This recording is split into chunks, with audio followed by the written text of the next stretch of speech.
Jeudi 3 août 2023, mesdames et messieurs, bienvenue à ce nouveau numéro de l'actualité sur votre chaîne JCT Magazine dans notre rubrique Revue de presse. La majorité des journaux parus ce jeudi à Kinshasa se focalise sur la commémoration du génocide congolais et la Commission électorale nationale indépendante CENI qui annonce la convocation de l'électorat pour des élections provinciales et des conseillers communaux. Commençons ces tours d'actualité avec Radio-Okapi.net qui titre à la une Kinshasa des points. Félix Tshisekedi lance la commémoration du génocide congolais. Le président de la République, Félix Tshisekedi Tshilombo, a lancé le mercredi 2 août dernier à Kinshasa la commémoration du génocide congolais. Le chef de l'État a ainsi voulu rendre hommage à tous les Congolais tués injustement pour des gains économiques et de faire appel à la mobilisation générale contre l'agression de la RDC par des puissances étrangères, rappelle la présidence. C'est donc avec beaucoup d'émotion et de chagrin,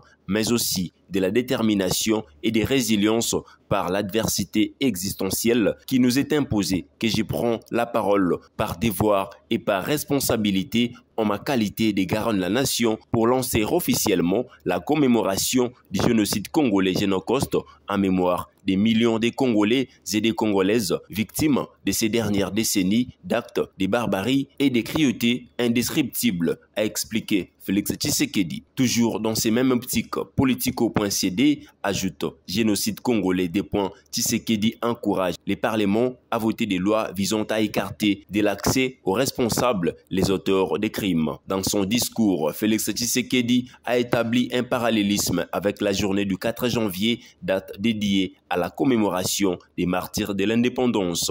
À cette même occasion, Félix Tshisekedi a encouragé les deux chambres du Parlement congolais à prendre des lois visant à écarter les auteurs des crimes de l'accès aux responsabilités. Changeons des registres à présent avec News.cd qui nous informe élection 2023 la période du dépôt des candidatures pour la députation provinciale ira du 3 au 22 août. La Commission électorale nationale indépendante CENI a procédé le mercredi 2 août 2023 à la convocation de l'électorat pour la députation provinciale et à l'ouverture des bureaux de réception et de traitement des candidatures pour les élections de députés provinciaux et conseillers communaux. À cette occasion, le président de la CENI, Denis Kadima, a annoncé que la période pour les dépôts et les traitements des candidatures ira du 3 au 22 août de l'année en cours, soit une durée de 20 jours. Les listes provisoires des candidatures des députés provinciaux et conseillers communaux seront publiées le 8 septembre prochain avant que la publication des listes définitives prévues le 9 septembre. De son côté, C'est-sur-7.cd nous ajoute RDC élections des députés provinciaux et conseillers communaux. La CENI encourage les femmes et les jeunes à postuler. Lors des échanges, le numéro 1 de la centrale électorale a expliqué les enjeux des scrutins qui, selon lui, permettra aux postulants de profiter de cette opportunité pour un premier apprentissage de la vie démocratique. La particularité de cet exercice réside dans le fait que, depuis 1987, les électeurs seront appelés à choisir leurs conseillers communaux.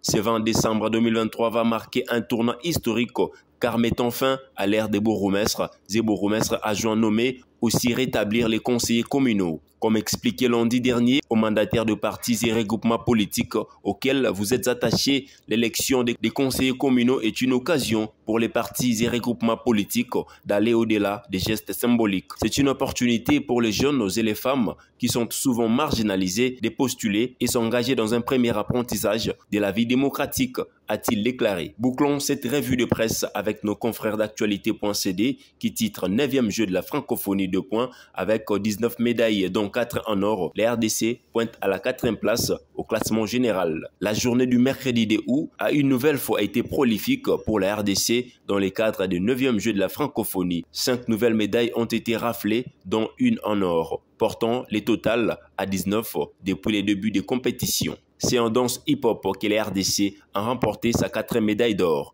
L'équipe congolaise a battu en finale le Sénégal. L'autre médaille en culture est celle de bronze glanée par Dan Bosembo au cours des comptes et compteurs. Les 3 autres médailles de la journée ont été obtenues en sport. 2 en argent, dont une au lancer du disque femme par Yelena Moko-Kasala et une autre au lancer javelot homme par Grégoire Chukuru Mikekemo et enfin une médaille de bronze remportée par le judoka Arnold Sikoka Kianfumu dans la catégorie de moins de 60 kg. Sur les 19 médailles déjà remportées par la RDC, 4 en or, 7 en argent et 8 en bronze. C'est ici que prend fin cette revue de presse. Mais avant de nous quitter, voici notre pensée du jour avec Gabriel Garcia Marquez. Se souvenir est facile pour ceux qui ont de la mémoire, mais oublier est difficile pour ceux qui ont du cœur. Restez connectés sur votre chaîne Jeunesse Congolaise au Travail. À demain pour un nouveau numéro.